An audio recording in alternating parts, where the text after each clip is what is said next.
ശിഷ്യഗണത്തോട് ഇപ്രകാരം അരുളി ചെയ്തു: സത്യം സത്യമായി ഞാൻ നിങ്ങളോട് പറയുന്നു, എന്റെ ശരീരം ഭക്ഷിക്കുകയും എന്റെ രക്തം പാനം ചെയ്യുകയും ചെയ്യുന്നവൻ എന്നിലും ഞാൻ സംരക്ഷിതരുമായി തീരട്ടെ, ഇപ്പോഴും എപ്പോഴും എന്നേക്കും.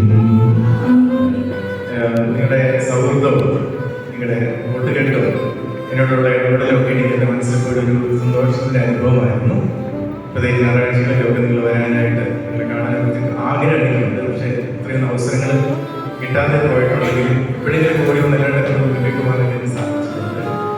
പക്ഷേ ഇത്രയും ഒന്ന് പോയി കഴിയുമ്പോൾ തീർച്ചയായിട്ടും നിങ്ങൾക്ക് അറിയാമോ, സ്വാഭാവികമായിട്ട് മനുഷ്യനെന്ന നിലയിൽ ഒരു ഫീലിംഗ് ഉണ്ടാവും, ഒരു മിസ്സിംഗ് ഉണ്ടാവും. നിങ്ങളുടെ പ്രാർത്ഥനയുടെ അതിനകത്ത് വേറെ ഒന്നും പ്രത്യേകിച്ചൊന്നും പറയാനല്ല പറഞ്ഞിട്ടുണ്ട്. പക്ഷേ ചിലർക്കൊക്കെ ചിലപ്പോൾ മനസ്സിൽ വിഷമം തോന്നിയിട്ടുണ്ടാകാം.